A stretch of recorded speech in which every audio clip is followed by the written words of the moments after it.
अस्सलाम वालेकुम दोस्तों, आज हम आप लोगों को एक ऐसे कंट्री की सैर करवाने जा रहे हैं जो चाइना को भी मैशियत में टक्कर देता है। अगर इस कंट्री के कारखाने बंद हो जाएं तो दुनिया की 60% मैन्युफैक्चरिंग होना बंद हो जाएगी। ऐसा कंट्री जिसको सिर्फ 15 ममालिक ने कंट्री तस्लीम किया है। ये मुल्क फाइनेंशियली इतना स्ट्रॉन्ग है कि चाइना का हिस्सा होने के बावजूद खुद को एक आज़ाद मुल्क मानता है। इस मुल्क में आप रोड्स पर, गलियों में कुत्ते, चूहे, सांप, मेंढक, हर तरह का गलीज और हराम जानवर लोगों को खाता देखेंगे। तो दोस्तों, आज हम सैर करने वाले हैं ताइवान की। आज की वीडियो इंतहाई इंटरेस्टिंग है, एंड तक जरूर देखिएगा। चलिए अब निकलते हैं ताइवान के एक शानदार सफर पर। इस मुल्क का ऑफिशियल नाम आप जानकर हैरान रह जाएंगे, क्योंकि इसका ऑफिशियल नाम रिपब्लिक ऑफ चाइना है। लेकिन ये चाइना से बहुत नफरत करते हैं, क्योंकि चाइना समझता है कि ये हमारा ही हिस्सा है। इस कंट्री की 80% आबादी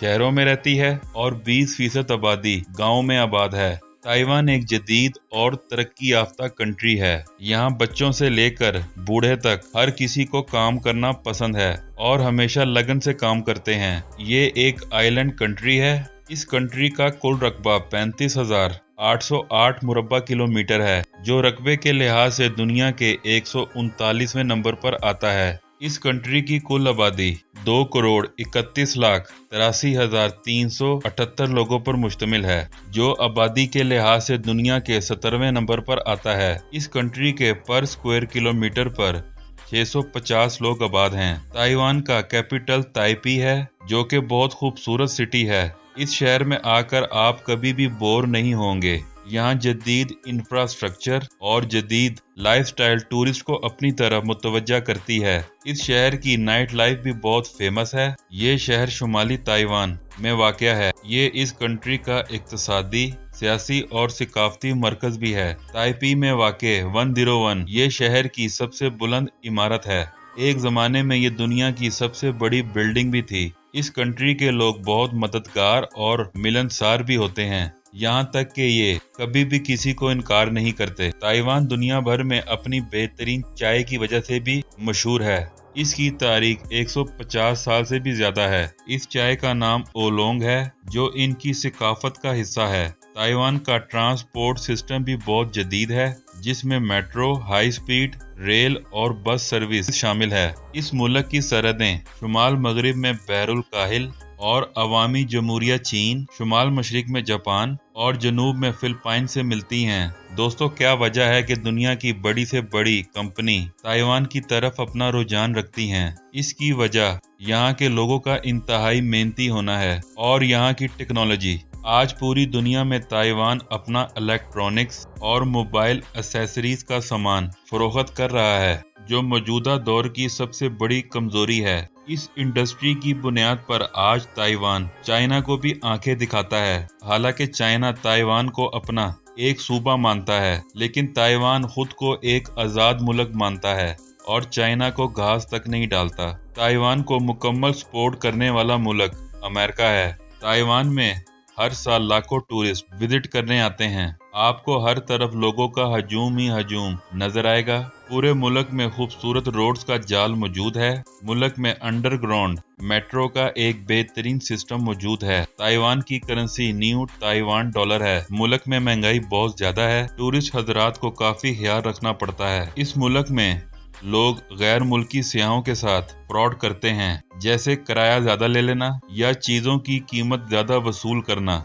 ताइवान के साथ कोई भी मुल्क ताल्लुक बनाता है, चाइना उस मुल्क से अपने तमाम सिफारती ताल्लुकात खत्म कर देता है। पूरे मुल्क में डांस क्लब बहुत ज्यादा हैं, जो इंतहाई ओपन हैं। शराब खुलेआम चलती है, लोग खूब इंजॉय करते हैं। ताइवान की बीचेस भी इंतहाई ओपन हैं। फहाशी आम है, बिल्कुल यूरोपीय मुल्कों की तरह। ताइवान में अगर आप जाना चाहें तो आसानी जा सकते हैं, लेकिन आपकी चंद मुल्कों पर मबनी ट्रैवल हिस्ट्री जरूर होनी चाहिए। आपको वीजा लेने की बिल्कुल जरूरत नहीं, क्योंकि वीजा ऑन अराइवल है। लेकिन यहाँ जाकर आपको खुराक का खास ख्याल रखना होगा, क्योंकि ताइवान में हराम फूड बहुत ज्यादा खाया जाता है, जैसा कि सुअर, सांप, कुत्ते, بلے، چوہے، مینڈک، کچھوے اور اس کے علاوہ تمام حرام اور غلیظ جانور یہاں کھائے جاتے ہیں۔ سی فوڈ کا بہت زیادہ استعمال کیا جاتا ہے، اسی لیے ٹورسٹ اور وہاں پر رہنے والی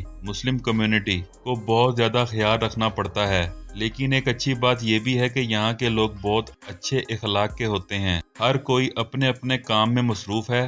تائیوان کی آفیشل زبان اسٹینڈرڈ چائنیز ہے۔ اگر بات کریں یہاں کے لوگوں کے مذہب کی تو 35.1% کے ساتھ بدھزم سب سے زیادہ آباد ہیں، 21% تاؤزم، 26.7% جن کا کوئی مذہب نہیں، 3.9% کرسچن اور باقی 1.3% لوگ مختلف مذہبوں سے تعلق رکھتے ہیں۔ تائیوان کے لوگوں پر 17 سال کی عمر میں ملٹری کی مخصوص ماہ تک ٹریننگ ضرور دی جاتی ہے، چاہے وہ لڑکی ہو یا لڑکا۔ موجودہ تائیوان میں تقریباً ہر لڑکے اور لڑکی کو شوٹ کرنا ضرور آتا ہے۔ تائیوان کا سالانہ G D P 1.685 trillion dollar ہے، جس حساب سے یہ دنیا کا 20واں مضبوط ترین معیشت رکھنے والا ملک ہے۔ یہاں کے لوگوں کی فی کس آمدنی $72,485 ہے۔ تائیوان کا پرانا نام فارموسا تھا، جو بعد میں تبدیل کر دیا گیا۔ اس ملک کی معیشت سیمی کنڈکٹر، الیکٹرانک اور ٹورزم پر چلتی ہے۔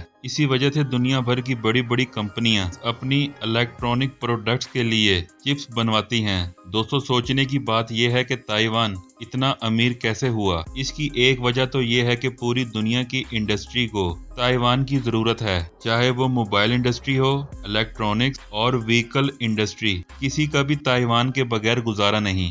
آج کے دور میں یہ چھوٹا سا کنٹری ایشیا کی 8ویں لارجسٹ اکانومی ہے۔ آپ یہاں سے بھی اندازہ لگا سکتے ہیں کہ 2020 سے 2021 تک پوری دنیا کی جی ڈی پی کووڈ کی وجہ سے نیچے جا رہی تھی، جبکہ کووڈ میں بھی تائیوان کی جی ڈی پی گروتھ کر رہی تھی، جو اپنے آپ میں ایک مثال ہے۔ لیکن یہ امیر کیسے بنا؟ جیسا کہ ایک زمانے میں چائنا اس علاقے کو کیچڑ کا نام دیتا تھا، جسے مڈ آئی لینڈ کہتے ہیں۔ 20ویں صدی تک یہاں لوگ نہ ہونے کے برابر تھے۔ اس وقت جاپان نے قبضہ کر لیا اور ایجوکیشن اور اسکول پر فوکس کیا، لیکن 1945 کی وار کے بعد چین کا قبضہ اس پر دوبارہ آ گیا۔ اصل میں چین میں اکونومسٹ پارٹی اور نیشنلسٹ پارٹی آمنے سامنے آ گئے اور کمیونسٹ پارٹی جیت گئی، جس کے بعد نیشنلسٹ پارٹی کے لوگ چین کو چھوڑ کر تائیوان چلے گئے۔ اس وقت نیشنلسٹ پارٹی کے صدر جیا کی شیک تھے، جو 20 لاکھ لوگوں کے ساتھ تائیوان کے آئی لینڈ پر آباد ہو گئے اور یہی تائیوان کے سب سے پہلے پریزیڈنٹ بنے۔ شروع میں تائیوان ایگریکلچر سے گزارا کرتا تھا۔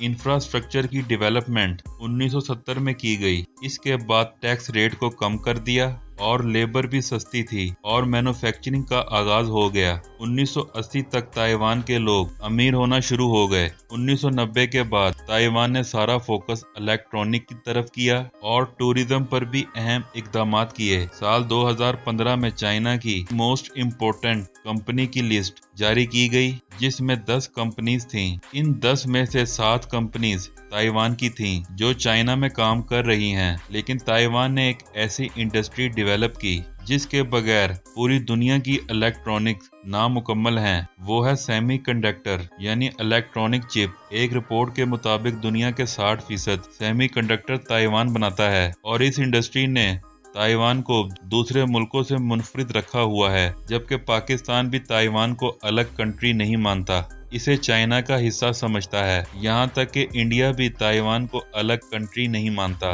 دوستو، یہاں کے لوگوں کے گھر میں ایک پرائیویٹ روم ضرور ہوتا ہے، جہاں یہ خود کو دنیا کی ٹینشن سے دور کرنے کی کوشش کرتے ہیں، ویڈیو گیمز کھیلتے ہیں، سنگنگ کرتے ہیں۔ ان کا ماننا ہے کہ ایسے کرنے سے آپ کو خود سے باہر آنے کا موقع ملتا ہے۔ اسے کیری اوکے کہا جاتا ہے۔ یہ کنٹری بہت خوبصورت ہے، اسی لیے ٹورسٹ بھی بہت زیادہ آتے ہیں۔ ٹورسٹ سب سے پہلے تائیوان کے کیپٹل تائپی سٹی میں آتے ہیں اور 101 بلڈنگ کا ضرور وزٹ کرتے ہیں۔ یہ بلڈنگ آپ کو پورے شہر سے ہر جگہ نظر آئے گی۔ اس کنٹری میں بھی آپ کو سب سے زیادہ چائنیز کلچر دیکھنے کو ملے گا۔ اس کے علاوہ نیشنل پیلس میوزیم میں بھی آپ کو بہت زیادہ ٹورسٹ دیکھنے کو ملیں گے۔ جوفن ولیج اس ملک کا سب سے خوبصورت ولیج ہے، جو ان کی ثقافت کو بھی ظاہر کرتا ہے۔ इस विलेज में आपको एक से बढ़कर एक घर नजर आएगा। यहाँ की गलियाँ और चाय खाने बहुत कशिश रखते हैं। इसके अलावा शैलन नाइट मार्केट का भी आप विजिट कर सकते हैं। इस कंट्री में पाकिस्तानी कम तादाद में मौजूद हैं जो स्टडी के घर से और काम के घर से मुकीम हैं।